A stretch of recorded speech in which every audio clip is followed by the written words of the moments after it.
నేను ఆ ఇద్దరితో బావను చూశాను కాబట్టే ఇలా మాట్లాడుతున్నాను.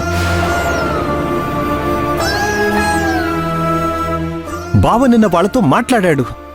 వాళ్ళేమో రాత్రి వచ్చి మన ఇంట్లో దొంగతనం చేశారు. ఇప్పుడొచ్చి బావే దొంగతనం చేయించాడని చెప్తున్నారు.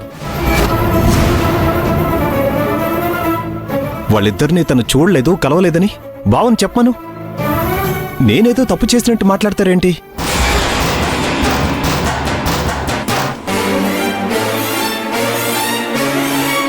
ఏంటన్నయ్యా, నువ్వేం మాట్లాడుతున్నావు నీకు అర్థమవుతుందా? ఇంట్లో ఎవరేం మాట్లాడినా ఇలాగే ప్రవర్తిస్తున్నావు నువ్వు.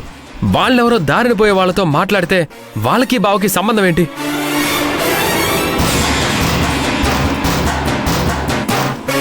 అయినా వీధిని పోయే వాళ్ళ మాటల్ని నమ్మేసి అక్కని బావని ఇలా బాధ పెడతావా? రేయ్, తప్పు జరిగింది కాబట్టి తప్పు జరిగింది అంటున్నాను. ఏంటన్నయ్య తప్పు జరిగేది? నువ్వు తప్పు చేస్తున్నావు. ప్రతిదీ తప్పుగా అర్థం చేసుకుంటున్నావు. ప్రతి వాళ్ళని తప్పుపడుతున్నావు. ఏంట్రా, ఏంటి ఎక్కువ మాట్లాడుతున్నావు? బావను అవమానించి అక్క ఇంట్లో నుంచి వెళ్ళిపోయే పరిస్థితి వచ్చింది కాబట్టే మాట్లాడుతున్నాను. మారిపోయాడురా, వాడు పూర్తిగా మారిపోయాడు. ఇంతకాలం వీడు నా తమ్ముడు అనుకొని ఈ ఇంట్లో ఉండి నేనే పెద్ద తప్పు చేశాను. అవసరం లేదురా, ఇక ఈ ఇంటికి నాకు ఎలాంటి సంబంధం లేదు. వదినా, అమ్మా మహాలక్ష్మి, అలా అనకు. నీకు పుణ్యం ఉంటుంది, నీకు దండం పెడతాను. వాడేదో తెలుసో తెలియక మాట్లాడుతున్నాడమ్మా. ఇప్పుడు నువ్వు ఇల్లు వదిలిపెట్టి వెళ్ళిపోతే ఎలాగే? నా భర్తని పట్టుకొని వాడు దొంగ అంటున్నాడమ్మా. ఇంకా ఇంట్లో ఎలా ఉండమంటావు?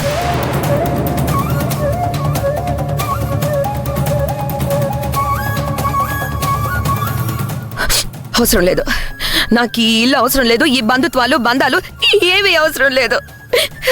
నా భర్తతో మా బ్రతికేదో మేము బ్రతుకుతాం, మీ బ్రతికేదో మీరు బ్రతకండి.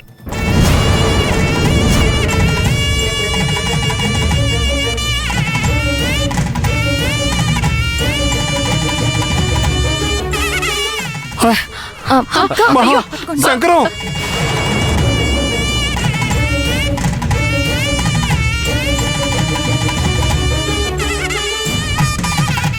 రాఘవ, ఏమైందిరా నీకు? ఎందుకు ఇలా చేస్తున్నావు? నేనేం చేయలేదు. చేసిన వాళ్ళ ముందు చేశారంటేనే కోపాలొస్తున్నాయి.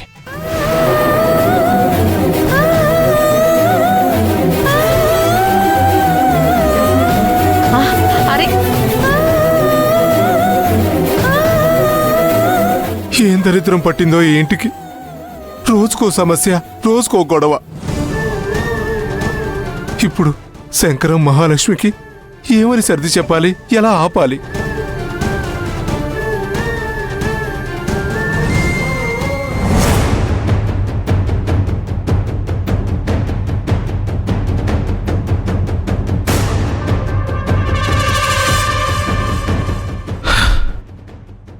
ప్రతిదానికి నా తమ్ముళ్ళు అంటూ నీతో పాటు నన్ను కూడా ఇక్కడ కట్టేశావు.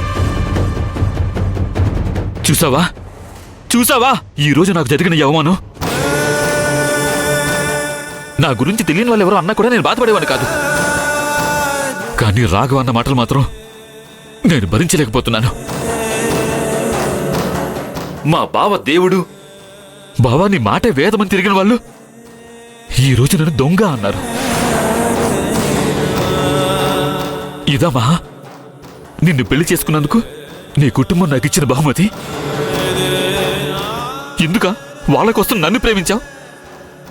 మనకు బిడ్డలు లేరని వాళ్ళని బిడ్డల్లా చూసుకున్నందుకు చాలా పెద్ద బహుమతి ఇచ్చారు. ఇక చాలు మహా, ఇంత పెద్ద బహుమతి ఇచ్చాక ఇంకా నేను ఇక్కడే ఉండడం నా వల్ల కాదు. నేను వెళ్ళిపోతాను.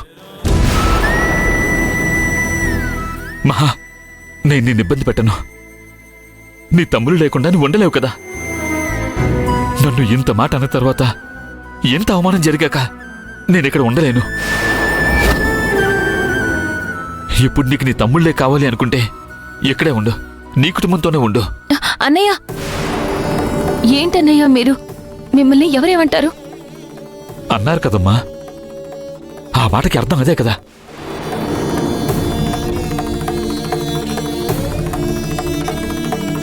మీకెలా అర్థమైందో నాకు తెలీదు, నాకు మాత్రం అలాగే అర్థమైంది. వద్దు తల్లే, నేను ఇంకా ఈ ఇంట్లోనే ఉండడానికి నా వల్ల కావట్లేదు. నా కళ్ళ ముందే ఎదిగిన వాళ్ళు, నా మాట అంటే వేదం అన్నవాళ్ళు నన్ను ఈ రోజు చూసిన చూపు చాలు. నేనిది భరించలేనమ్మా.